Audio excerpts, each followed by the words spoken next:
로마서 8장 1절 2절 말씀 우리 같은 목소리로 함께 읽도록 하겠습니다. 시작.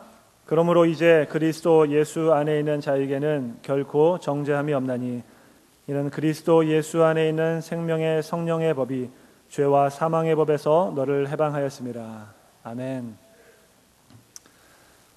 최근에 저는 몇 분의 성도님들로부터 이런 질문을 받게 되었습니다. 그게 뭐냐 하면 목사님, 가계에 흐르는 저주가 있습니까? 라고 하는 질문이었습니다. 제가 그 질문을 받고서 성도분들 중에 가계에 흐르는 저주에 대해서 헷갈려 하시는 분들이 있겠구나 라는 생각을 하게 되었고, 그래서 오늘 말씀을 준비하게 되었습니다. 먼저 소위 가계에 흐르는 저주라고 하는 것이 무엇인가? 이런 겁니다.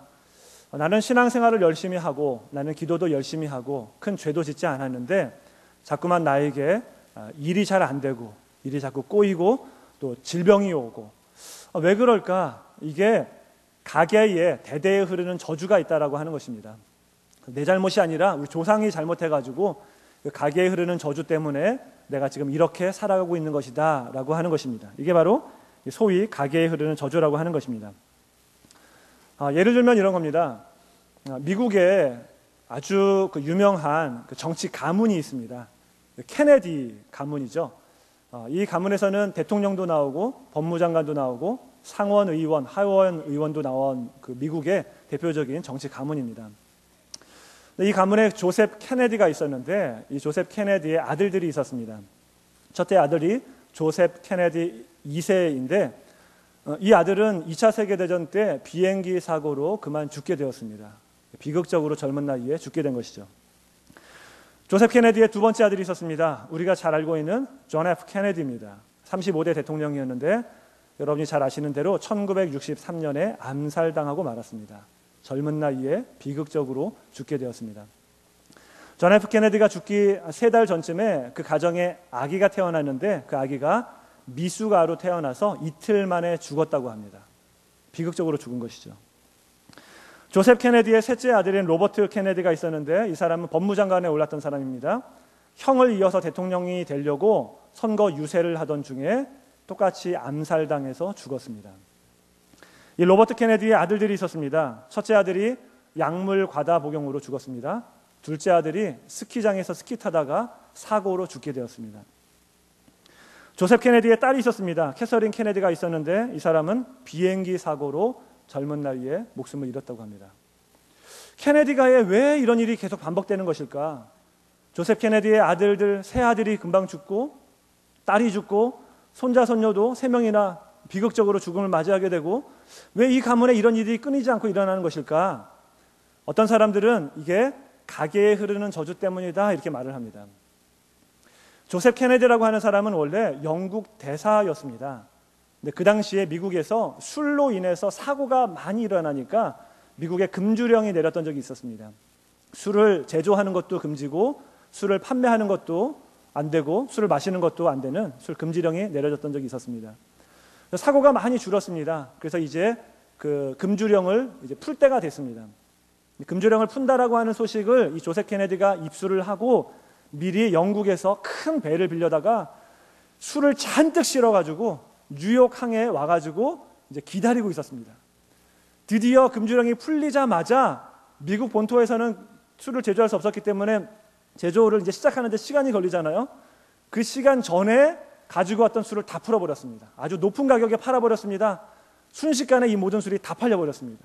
그래서 이 조셉 케네디의 이것으로 인해서 100만 가정이 깨어졌다고 해요. 망하게 됐대요. 그래서 100만 가정을 깨뜨리게 된 그 더러운 돈을 가지고 이 케네디 가문이 정치 자금으로 선거 자금으로 이렇게 썼다고 합니다.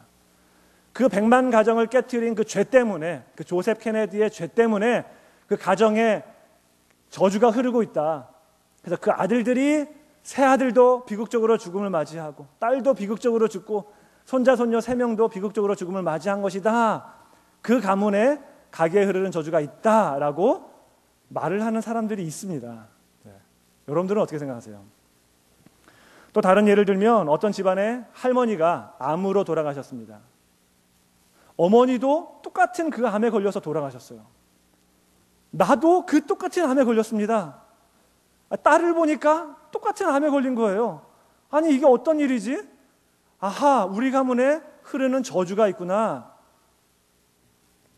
할아버지가 도박으로 집안이 망했습니다.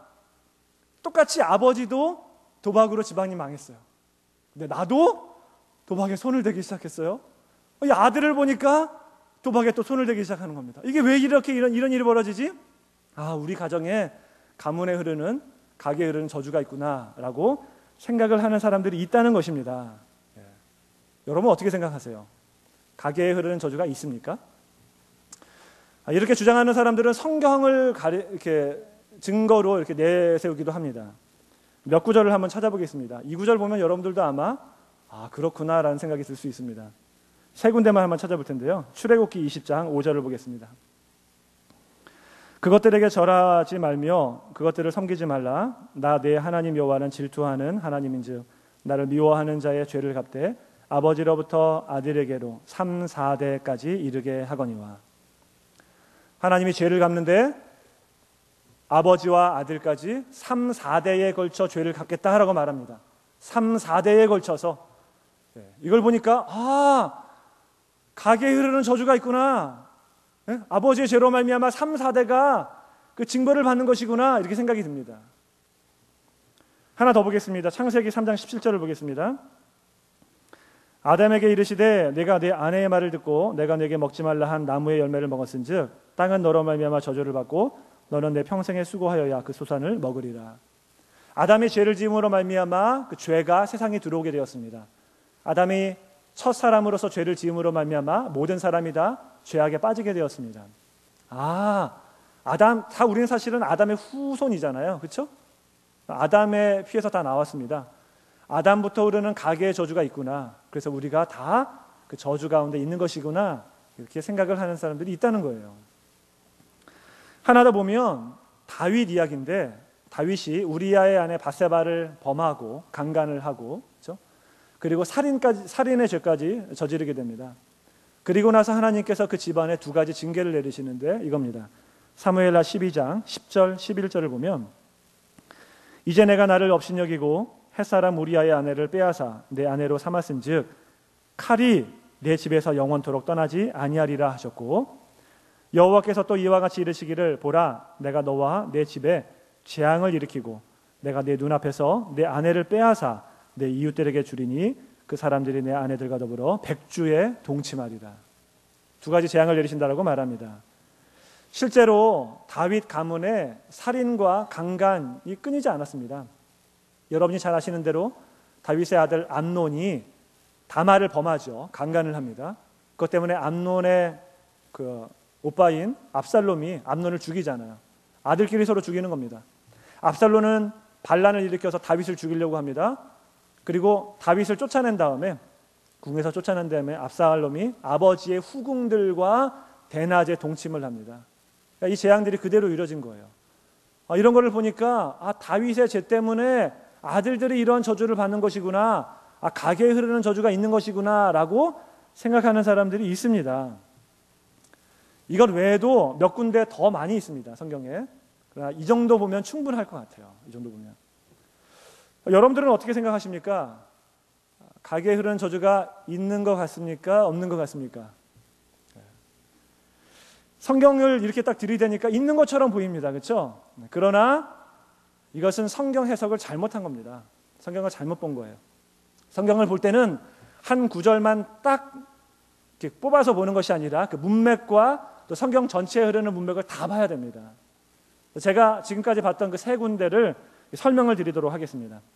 첫 번째, 출애굽기 20장에 있는 내용인데 그 앞뒤 문맥을 다 같이 보겠습니다. 20장 4절부터 6절까지를 볼게요. 너를 위하여 새긴 우상을 만들지 말고 또 위로 하늘에 있는 것이나 아래로 땅에 있는 것이나 땅 아래 물속에 있는 것에 어떤 형상도 만들지 말며 그것들에게 절하지 말며 그것들을 섬기지 말라. 나 내 하나님 여호와는 질투하는 하나님인즉 나를 미워하는 자의 죄를 갚되 아버지로부터 아들에게로 3, 4대까지 이르게 하거니와 나를 사랑하고 내 계명을 지키는 자에게는 1000대까지 은혜를 베푸느니라. 아멘. 우리가 그냥 아무 생각 없이 보게 되면은 이게 좀 억울한 거 아니냐라는 생각이 듭니다. 왜냐하면은 아버지의 죄를 아들에게 또 3, 4대까지 죄를 갚겠다라고 말하니까, 아니 아들과 3, 4대의 그 자손들은 무슨 죄예요? 아무 죄도 없는데 그냥 벌을 받는 거잖아요. 이게 불공평한 거 아닌가라는 생각을 하게 됩니다. 왜 그런지 설명해 드리겠습니다. 제가 사실은 이거를 예전에 금요기도회 때 말씀을 드렸던 적이 있었어요. 여러분, 이 지금 본문이 어떤 본문이죠? 문맥이 무엇입니까? 십계명이죠. 십계명의 2계명입니다. 지금 이 죄는 우상숭배의 죄를 가리키는 거예요. 다른 거짓말하거나 다른 뭐 어떤 죄를 가리키는 것이 아니라 지금 우상숭배의 죄를 지었을 때 지금 이렇다라고 지금 말을 하고 있는 겁니다. 이게 키포인트입니다. 게다가 하나 당시 사회문화적인 배경을 이해할 것이 있는데, 그게 뭐냐면 당시 고대 사회는 혈연 중심의 사회였습니다. 이게 굉장히 중요합니다. 혈연 중심의 사회. 혈연 중심의 사회에서는요, 할아버지가 우상을 숭배하면 아버지도 우상을 숭배하게 되어 있어요. 그리고 그 아들도 우상을 숭배해야만 되고 그 아내와 자손들이 다 우상을 숭배해야 됩니다. 그게 혈연 중심의 사회예요. 제가 예전에 인도에 갔었을 때, 뭐 인도 갔다 오신 분들은 아시겠지만 인도는 아직까지도 혈연 중심의 사회입니다. 그래서 어떤 분에게 복음을 전했어요. 또 자매에게 복음을 전했습니다. 이분이 예수님을 믿었습니다. 그래서 이제 세례를 베풀려고 했는데 세례는 못 받겠대요. 왜냐하면 인도에서 세례를 받는다라고 하는 것은 진짜 확실하게 이 종교를 바꾸는 거거든요. 왜 못 받겠습니까? 그랬더니 남편이 아직 예수님을 영접하지 않았기 때문에 자기가 못 하겠대요. 근데 남편만 예수님 믿으면 아내는 자연적으로 따라옵니다. 그 밑에 있는 자녀들도 자연적으로 따라와요. 선택의 여지가 없어요. 가장이 예수 믿으면 다 예수 믿게 되고, 가장이 예수 믿으면 친척도 데려오고 이웃도 데려오고 그 마을 전체가 다 예수 믿게 되는 거예요. 이게 혈연 중심의 사회입니다. 당시 고대 사회도 마찬가지입니다. 할아버지가 우상을 숭배하고 있기 때문에, 지금 이계명이라고 그랬죠. 우상을 숭배하고 있기 때문에 그 아들도 우상을 숭배하게끔 되어 있고 그 아들도 우상을 숭배하게끔 되어 있습니다. 그러면 왜 3, 4대냐? 왜 10대가 아니라, 왜 은혜를 베푸는 건 1000대라고 해놓고서 왜 죄를 갚는 건 1000대가 아니라 왜 3, 4대에만 말씀하시느냐 하면, 이게 한 세대가 같이 살아갈 수 있는 최대 범위입니다. 그렇죠? 할아버지, 아버지, 나, 우리 자손. 길어야 4대예요. 4대, 5대. 원문으로 보면 사실은 이게 5대거든요. 아무리 길어야 5대입니다. 그 당시에 할아버지가 우상을 숭배하면 지금 살고 있는 자자손손 3세대까지 지금 다 살아있는 거예요. 걔네들도 지금 다 같이 우상을 숭배하고 있는 겁니다. 따라서 그 우상을 숭배하고 있는 그들에게 벌을 내리시겠다라고 하는 거예요. 자녀들은 우상을 숭배하지도 않았는데, 죄도 없는데 지금 벌을 가하신다라고 그런 얘기가 아닙니다. 다 지금 우상 숭배를 하고 있기 때문에 3, 4대까지 벌을 내리신다라고 하는 겁니다. 그래서 5절에 보면은 나를 미워하는 자의 죄를 갚되 아버지로부터 아들에게로 3, 4대까지 이르게 하거니와 라고 되어 있는 부분을 원문으로 직역을 하게 되면은 이런 얘기입니다. 우리 성경으로 보게 되면 나를 미워하는 자의 죄를 갚되, 이것이 꼭 아버지에게만 해당되는 것처럼 보여요. 그렇죠? 아버지가 하나님을 미워하니까 아들과 3, 4대까지 그 죄를 갚겠다 이렇게 말하는 것처럼 보이지만, 사실은 원문에 보면 나를 미워하는 자가 아버지와 아들과 3, 4대까지 다 걸려 있어요. 나를 미워하는 자가 아버지, 아들, 3, 4대를 다 수식해 주는 겁니다. 이게 가능한 거예요. 같이 살고 있기 때문에, 같이 우상을 숭배하고 있기 때문에 이게 가능한 겁니다. 그래서 사도행전 16장 31절을 보면 우리가 잘 아는 말씀이죠. 주 예수를 믿으라, 그리하면 너와 네 집이 구원을 받으리라. 아니 어떻게 네 집이 구원을 받죠? 예수님 믿으면 내가 구원을 받는 것이지, 내가 믿으면 우리 집안이 구원받습니까? 아니에요. 내가 믿으면 내가 구원받는 겁니다. 내가 믿더라도 우리 가족들이 믿지 않으면 구원을 못 받는 거예요. 그러나 그 당시 사회를 이해하면 이게 이해가 됩니다. 왜요? 혈연 중심의 사회예요. 가장이 믿으면 집안이 다 믿게끔 되어 있어요. 그래서 주 예수를 믿으라, 그래야면 너와 내 집이 구원을 받을 수 있게 되는 겁니다. 혈연 중심의 사회이기 때문에 그렇습니다. 지역출애굽기 20장 4절 5절의 말씀은 아버지의 죄 때문에 아들도 또 3, 4대의 자손들도 아무 죄도 없는데 그냥 저주를 받는다라고 하는 가계에 흐르는 저주를 말해주고 있는 구절이 절대로 아닙니다. 게다가 아까 읽어봐서 아시겠지만 이 문맥을 보면은 이 3, 4대 또는 1000대라고 하는 것이 문자적으로 해석되는 것이 아니에요. 왜냐하면 그 6절을 보게 되면은 나를 사랑하고 나의 계명을 지키는 자에게는 1000대까지 은혜를 베푸신다고 그랬죠. 그렇죠? 아브라함이 하나님을 믿었습니다. 그렇죠? 그러면 그 1000대까지 복을 받아야 돼요. 하나님 믿는 그 혈통이 되어야 됩니다. 근데 여러분 오늘날 유대인들 어떻습니까? 예수님 안 믿는 사람들 많아요. 그렇죠? 아직 1000대까지 안 끝났어요. 말이 안 되는 거죠? 이거는 문자적인 1000대가 아니라 지금 앞구절과 비교하면서 하나님이 그렇게 은혜로운 분이다라고 하는 것을 말해주고 있는 거예요.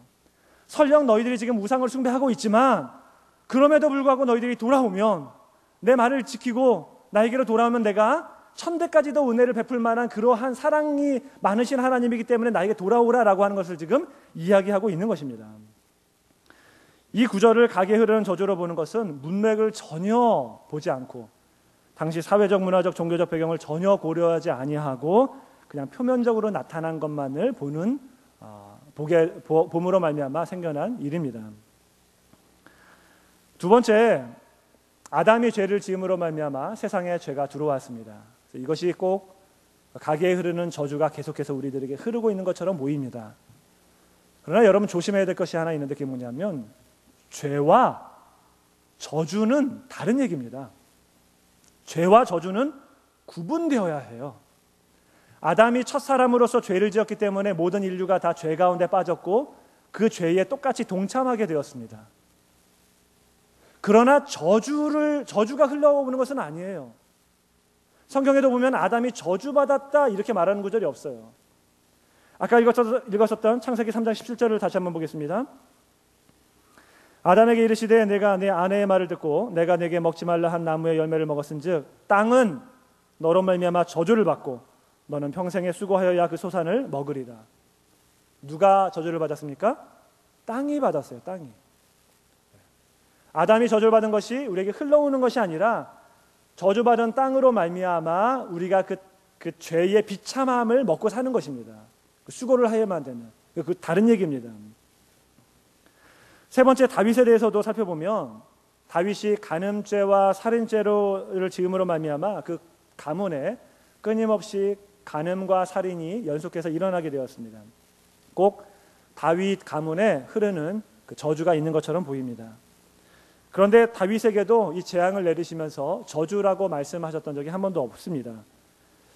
그리고 어떻게 보면은 이 암논과 압살롬이 굉장히 억울해 보이죠. 그렇죠? 아버지의 죄 때문에, 다윗의 죄 때문에 이런 재앙이 내려진 거잖아요. 칼이 끊이지 않겠다. 그렇죠? 아버지의 그런 죄 때문에 자녀들에게도 이런 악이 계속해서 나타나고 있습니다. 한편에서는 억울해 보이지만 사실은 그렇지 않아요. 성경에서는요, 모든 것을 다 기록하고 있는 게 아닙니다. 그걸 조심하셔야 돼요. 쉽게 설명을 하면 이런 겁니다. 다른 얘기를 좀 들면 사무엘하 24장에 보면 다윗이 인구조사를 합니다. 그게 하나님께 큰 죄가 됐죠. 그렇죠? 그래서 그 죄 때문에 전염병으로 7만 명이 죽습니다. 그럼 그걸 읽으면 아니 7만 명이 무슨 죄야? 다윗 한 사람이 죄를 졌는데 어떻게 7만 명이 다 죽을 수 있지? 이거 너무 억울한 거 아니냐라고 하는 의문이 들어요. 우리들에게. 여러분은 전혀 의문이 안 들었습니까? 저는 읽으면서 왜 그런가 했었는데 어렸을 때. 근데 여러분 성경에서는 모든 것을 다 기록하고 있지 않습니다. 7만 명의 일거수일투족을 성경이 다 기록하고 있지 않아요. 그 7만 명이나 되는 사람들이 다 경건하고 의로운 사람들이 아니에요. 성경이 기록하고 있지 않아요. 분명히 그들도 다 그만한 죄들이 있었을 것입니다. 하나님이 그 죄에 대해서 각각 심판을 내리신 거예요. 징계를 내리신 겁니다. 근데 마침 다윗의 그 징계와 맞물려서 한꺼번에 그 전염병으로 인하여서 7만 명을 다 죽이게 되신 것입니다. 따라서 다윗의 아들들이 이게 억울한 게 아닙니다. 본인들의 징계는, 본인들의 재앙은 다 본인들의 잘못했기 때문에 받게 되는 것입니다. 사실은 이러한 재앙들은 다윗에게 주어진 재앙이었습니다. 아들들이 서로 강간하고 서로 살인하고 반란을 일으키고 이런 것들을 보면서 사실은 제일 마음 아파할 사람이 누굽니까? 네?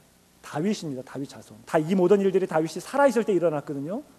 다윗이 그것을 보면서 얼마나 탄식했을까요? 얼마나 슬퍼했을까요? 막 눈에서 막 피눈물이 났을 것입니다. 내 죄 때문에 이런 일이 벌어졌구나 라고 하면서. 사실은 다윗에게 내린 재앙이었습니다. 따라서 다윗의 이런 것들을 보면서 가게에 흐르는 저주가 있다라고 말할 수 없어요. 만약에 다윗에게 가게에 흐르는 저주가 있었다라고 한다면요, 다윗은 아마 그걸 끊으려고 했을 것입니다. 왜냐하면 자기 자녀들에게 이런 일들이 막 벌어지고 있잖아요.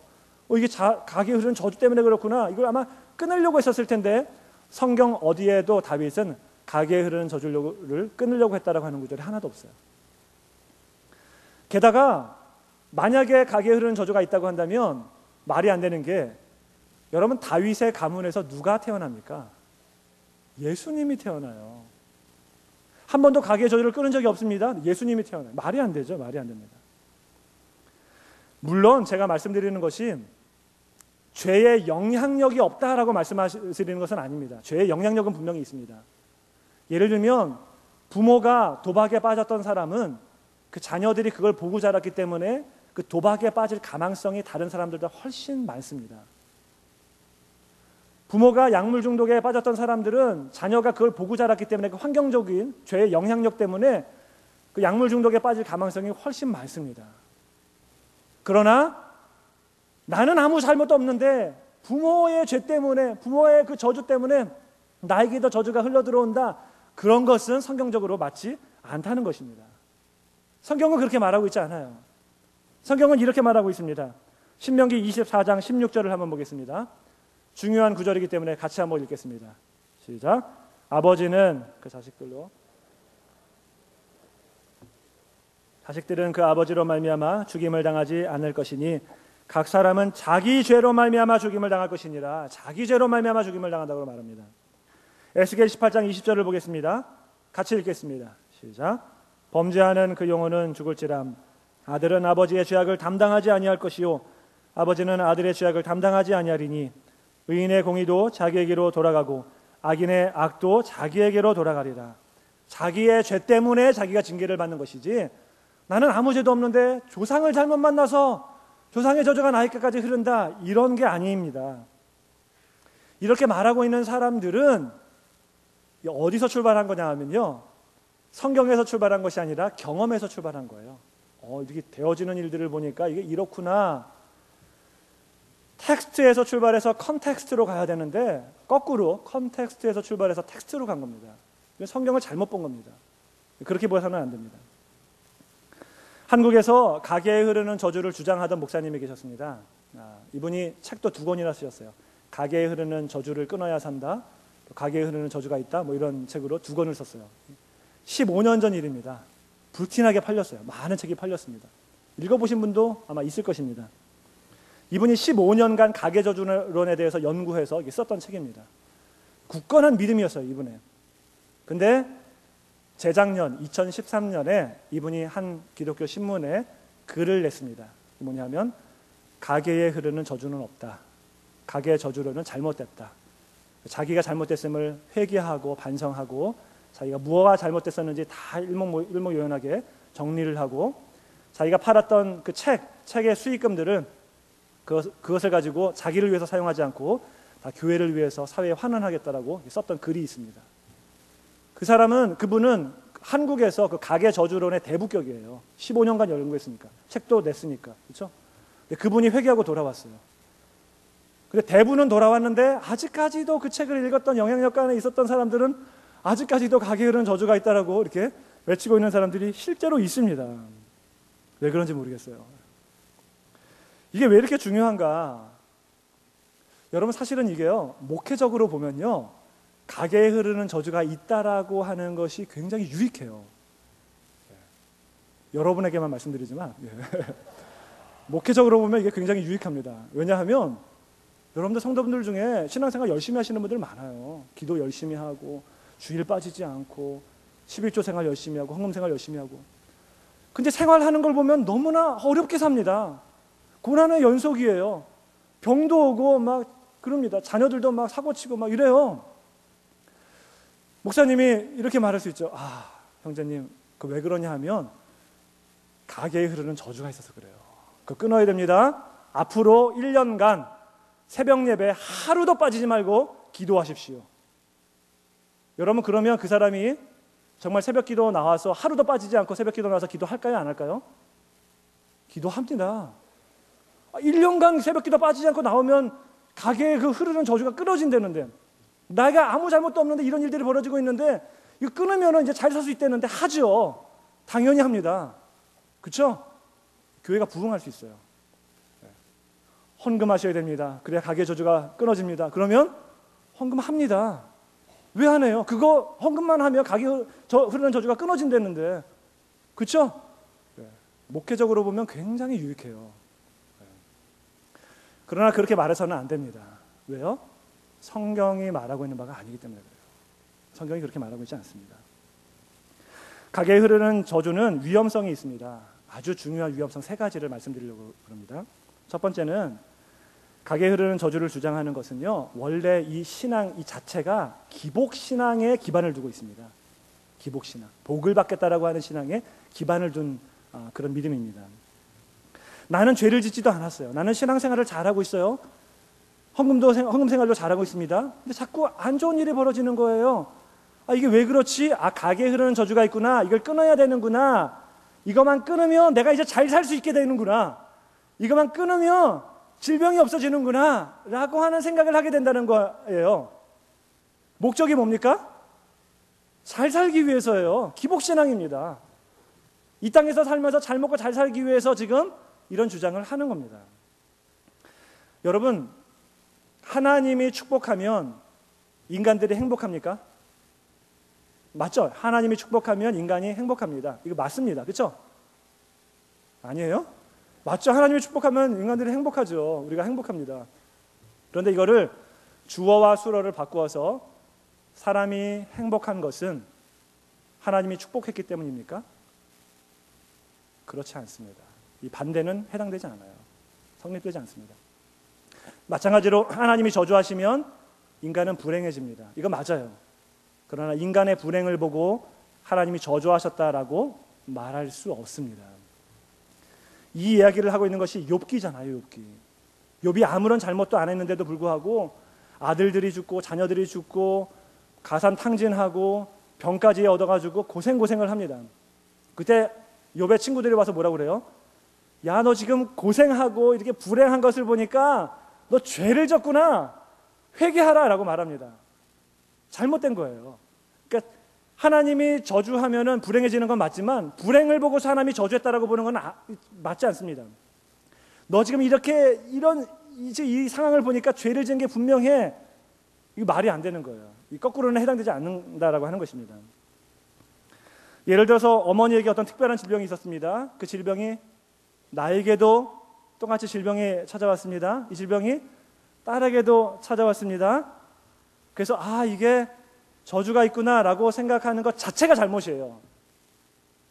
그 병을 저주로 보는 것 자체가 잘못입니다. 여러분, 질병이 저주입니까? 병에 걸렸다라고 하나님이 저주하신 거예요? 예수 믿는 자들에게는 아닙니다. 가난이 저주입니까? 아니에요. 가난이 저주가 아닙니다. 어떤 가난한 사람이 있었습니다. 이 사람이 너무나 가난하기 때문에 하나님만 의지할 게 없었어요. 의지할 분이 없었습니다. 날마다 나와서 기도하는 분이었습니다.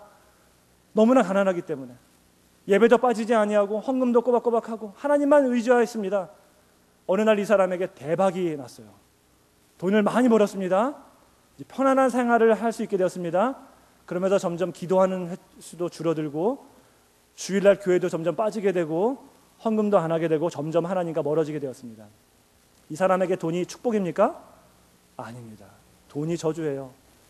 가난이 오히려 축복입니다. 질병이 축복이에요. 왜요? 그 질병으로 말미암아 하나님께 더 매달릴 수 있거든요. 질병으로 말미암아 하나님을 만날 수 있거든요. 질병이 축복이에요. 바울에게도 사단의 가시가 있었다라고 말합니다. 3번이나 기도했대요. 3세번 기도한 게 아니라 여러 번 기도했다는 거죠. 많이 기도했습니다. 고쳐주시지 않으셨어요. 그러면서 사도 바울이 고백하는 것이 무엇입니까? 이것으로 말미암아 내가 하나님을 만났고, 자기가 교만해지지 않기 위해서 하나님이 주셨구나. 내가 약할 때 강함 대신에 하나님을 만났다라고 고백을 합니다. 그 육체의 가시가, 그 질병이 사실은 하나님을 만나는 축복입니다. 그런데 가게에 흐르는 저주가 있다라고 말하는 사람들은 질병 자체를 저주로 보고 있습니다. 가난 자체를 저주로 보고 있어요. 고난 자체를 저주로 보고 있습니다. 기복신앙에서 비롯된 것입니다. 며칠 전에도 큐티했던 내용 중에 나오잖아요. 요한복음 9장에 보면 한 소경이 있었는데 사람들이 와가지고 이 사람이 소경된 것이 자기 죄 때문입니까? 부모의 죄 때문입니까? 이렇게 말하잖아요. 예수님께서 뭐라고 말씀하십니까? 자기의 죄 때문도 아니고 부모의 죄 때문도 아니고 하나님이 그에게 나타내시려고 하는 것이 있다라고 말씀하시잖아요. 질병이 저주가 아닙니다. 하나님의 영광을 위해서 하나님이 특별하게 사용하시는 방법 중에 하나예요. 섭리 중에 하나입니다. 예수님을 믿는 자들에게는 그러한 저주가 없습니다. 두 번째, 가게에 흐르는 저주의 위험성은 책임을 전가하는 신앙이 돼요. 책임을 전가하는 신앙. 나는 열심히 신앙생활 하는데 조상 잘못만 나가지고 이 저주 때문에 이게 나한테 흘러온다. 자기 죄는 전혀 생각하지 않아요. 깨닫지 못합니다. 남에게 책임을 전가합니다. 굉장히 위험한 신앙입니다. 세 번째, 가장 중요한 것은요, 가장 중요한 위험성은 중요한 겁니다. 사실은 이 얘기를 하려고 지금까지 온 거예요. 지금부터 잘 들으셔야 됩니다. 조시는 분들은 이제 정신을 바짝 차리고 이제 따라오시기 바랍니다. 위험성은 뭐냐면 가게에 흐르는 저주는 십자가의 복음을 무효화시킵니다. 예수 그리스도의 십자가를 무효화시키는 것이 가게에 흐르는 저주를 믿는 신앙입니다. 오늘 본문을 다시 한번 읽어보겠습니다. 로마서 8장 1절부터 2절까지 중요하니까 같이 한번 읽어보겠습니다. 시작. 그러므로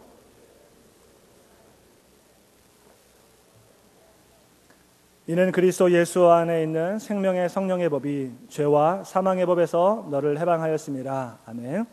옛날 성경에는 나를 해방하였습니다 이렇게 말하고 있어요. 영어 성경에도 나를 이렇게 말하고 있는데 사본마다 약간씩 다르기 때문에 나도 맞고 너도 맞습니다.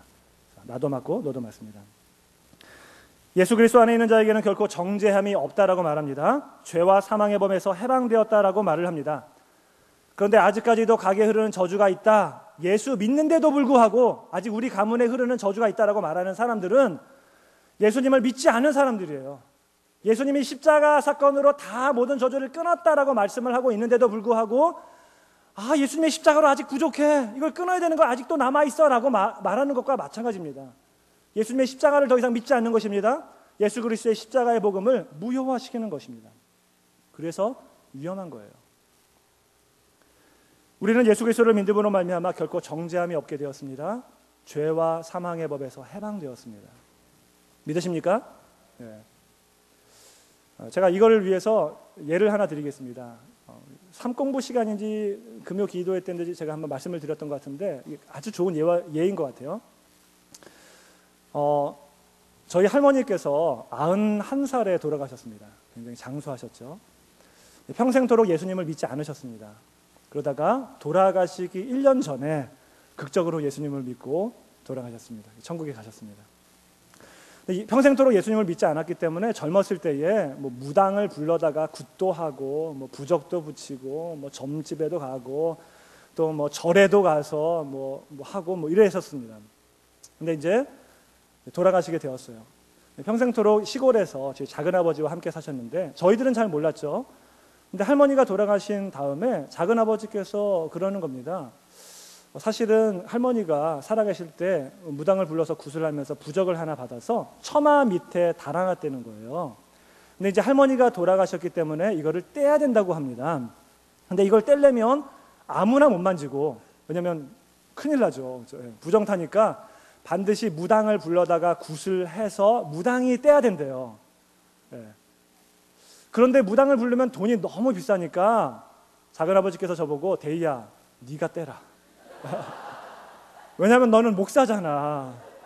우리는 부정 탈까 봐 우리는 못 떼겠어. 네가 올라가서 떼. 그래서 제가 사다리 타고 올라가서 뗐습니다.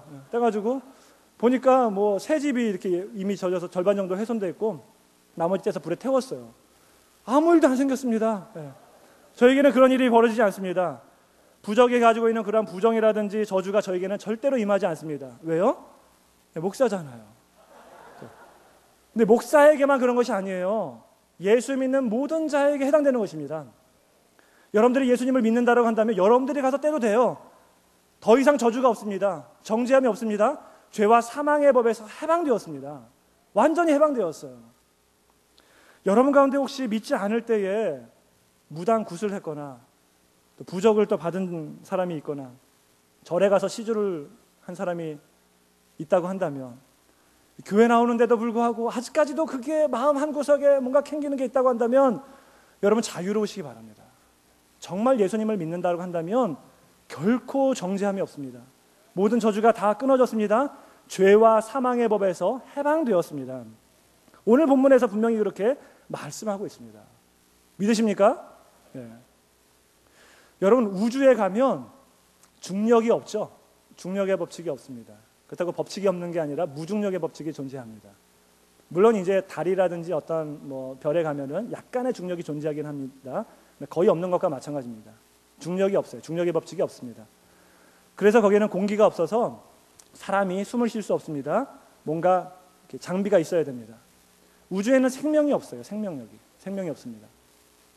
여러분, 우주에서 임신이 가능할까요? 네? 제가 얼마 전에 본 그 과학 아티클을 보니까 우주에서는 남자와 여자의 수정 자체가 불가능하대요. 굉장히 힘들다고 합니다. 거의 불가능하대요. 중력이 없기 때문에.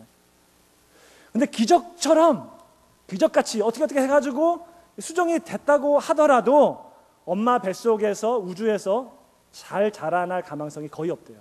불가능하대요. 근데 정말 기적적으로 이렇게 부어 올라가지고 잘 이렇게 자라났다고 하더라도 출산을 잘 할 수 있는 확률이 거의 없대요. 불가능한 일이에요. 중력이 없어서 이 출산 자체가 힘들다고 합니다. 근데 정말 기적적으로 애가 이게 태어났다고 하더라도 이 아이가 굉장히 건강하지 못한 아이가 태어난다고 합니다. 지구에서 태어난 아이보다 정말로 약해가지고 좀 걷다가 그냥 픽 쓰러져서 죽을 정도의 아이가 태어난다고 해요. 여러분, 우주에는 중력이 없습니다. 생명력이 없어요. 그래서 살아갈 수 있는 것이 아닙니다. 그러나 일단 지구 안으로 들어오기만 하면 중력의 법칙이 존재합니다. 숨을 쉴 수가 있어요. 그렇죠? 자유롭게 임신하고 출산하고, 우리 교회 요즘에 막 너무 신났어. 그렇죠? 막 순풍순풍 막 많이 낳고 있는데 너무 좋은 겁니다. 그렇죠? 예. 중력이 자유하기 때문에 건강한 아이들을 막 낳을 수 있습니다. 이 안에 생명력이 있습니다. 영적인 세계도 마찬가지입니다. 예수님을 믿지 않을 때에는 죄와 사망의 법이 적용했습니다. 그러나 일단 예수 안으로 들어오기만 하면, 예수님을 믿기만 하면 이제는 이 가운데에는 더 이상 죄와 사망의 법이 존재하지 않습니다. 생명과 성령의 법이 존재합니다. 이 가운데는 생명이 있어요. 살아날 수 있습니다. 더 이상 옛날의 그 법이 존재하는 것이 아닙니다. 그래서 더 이상 죄와 사망의 법이 존재하지 않는다는 말은, 잘 들으셔야 됩니다. 이거 오해하지 마시고 조심해서 들으셔야 됩니다. 이것만 듣고 주무시면 안 돼요. 계속 설명을 할 거니까. 예. 죄와 사망의 법이 적용되지 않는다는 말은 예수님을 믿으면 죄를 지어도 천국 간다는 말입니다. 믿으십니까? 예수님 믿으면 죄 지어도 천국 간다는 말입니다. 조심해서 들으셔야 됩니다. 이 말을 듣고서 예수 믿으면 죄 지어도 천국 가는구나, 잘 됐다, 내가 아직부터 죄를 열심히 잘 지어야지, 자유롭게 지어야지 라고 생각하는 사람이 있다면 그분은 예수님 믿는 사람이 아니에요.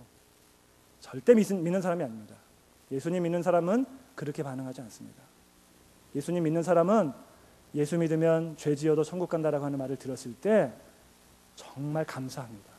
감격해요. 하나님, 어떻게 나 같은 죄인을 구원해 주셨는지요.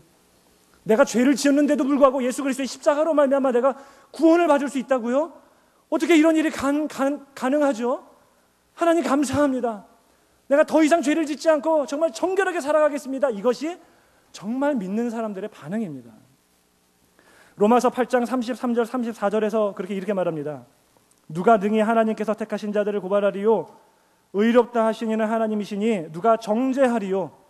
예수 믿는 사람들은 정죄함이 없다라고 말합니다. 죄를 지어도 정죄함이 없어요. 하나님께서 깨끗하게 해주셨습니다. 예수 그리스도 안에서 모든 죄와 사망의 법은 끊어지고 생명의 성령의 법 안으로 들어왔기 때문에 이게 가능해진 것입니다. 그런데 정말 조심하셔야 돼요. 말씀드렸던 것처럼 그래? 자유롭게 죄를 지어야 되겠네? 이렇게 말하시는 분은 아직 예수님을 믿는 사람이 아닙니다.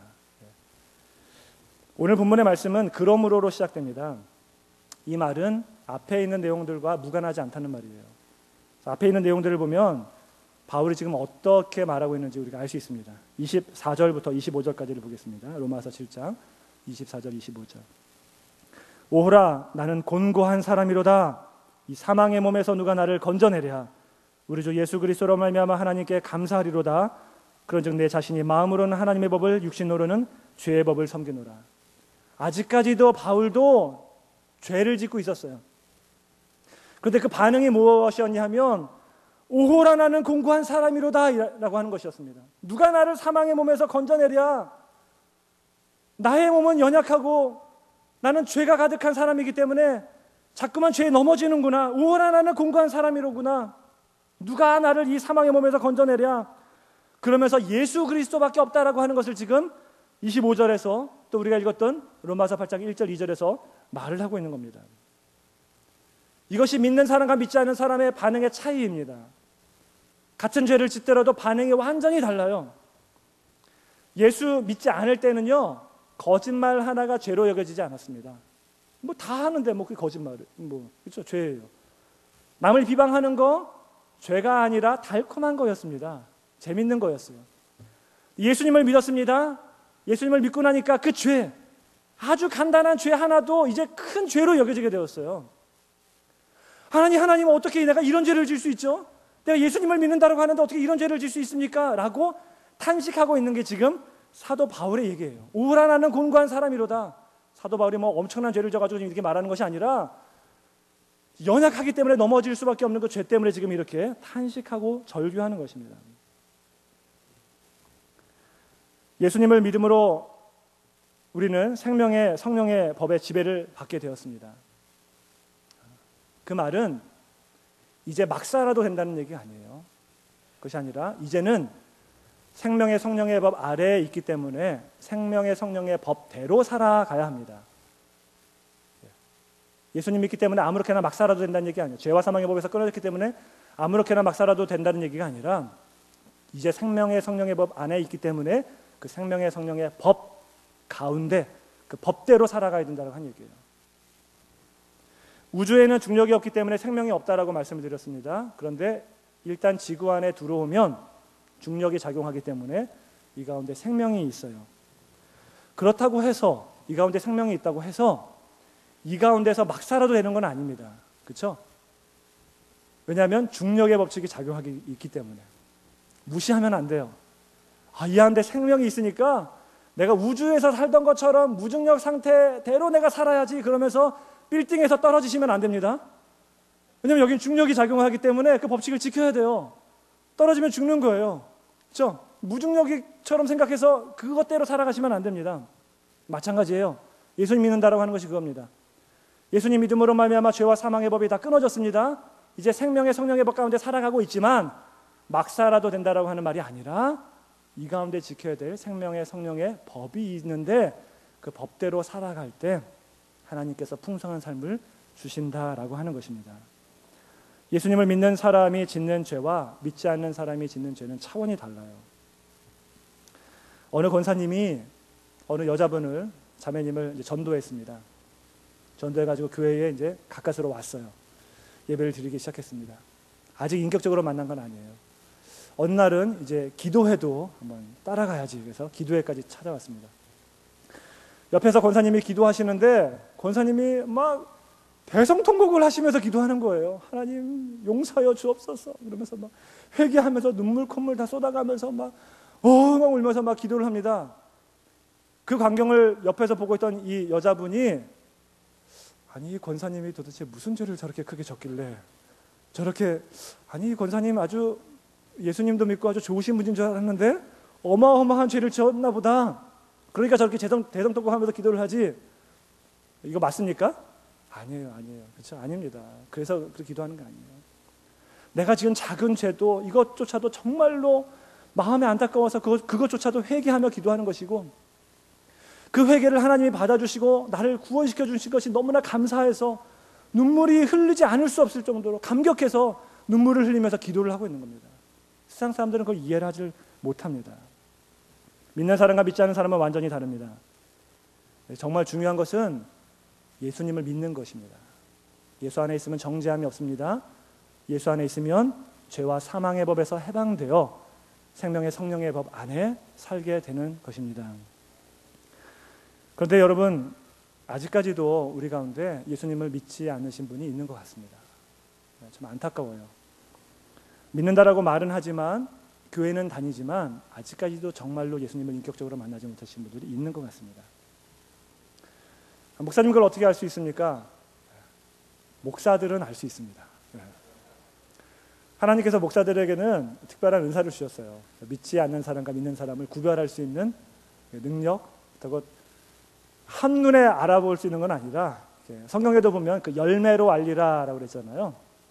보면 알 수 있습니다. 그렇다고 100% 맞는 건 아닙니다.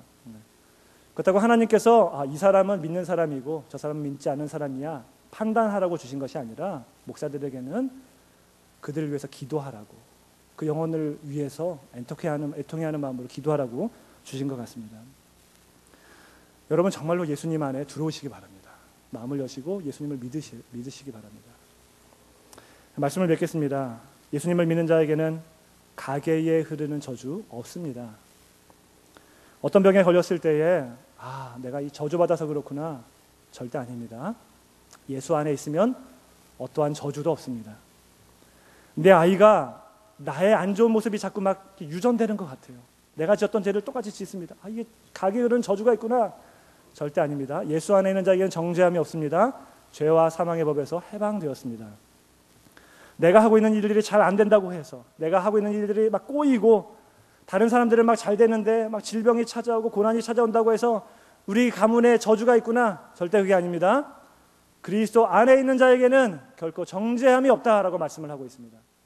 예수님 믿으면 죄와 사망의 법에서 해방된 줄 믿으시기 바랍니다. 정말 예수님 믿는다고 한다면 여러분, 이제는 생명의 성령의 법이 우리를 지배하는 것이고, 그러면 이제 생명의 성령의 법대로 살아가야 하는 것입니다. 아직까지 예수님을 영접하지 않으신 분이 있다면 여러분들 속히 마음의 문을 여시고 예수님을 영접하시기 바랍니다. 믿지 않으시는 분들은 아직도 마음에 뭔가 묶여 있습니다. 그것을 끊지 못합니다. 잘 먹고 잘 살더라도 마음에 평안이 없습니다. 왜냐하면 아직까지도 죄와 사망의 법에 묶여 있기 때문에 그렇습니다. 마음의 문을 열고 정말로 예수님을 영접하면 그 죄와 사망의 법이 끊어지고 이제 생명의 성령의 법 가운데 살 수 있게 됩니다. 부디 우리 교회에 들어오시는 모든 성도님들은 정말 한 분도 빠짐없이 정말 예수님을 믿음으로 말미암아 우리 생명의 성령의 법으로 해방을 경험하실 수 있는, 그 축복을 누리실 수 있는 저와 여러분 되시길 간절히 축원합니다.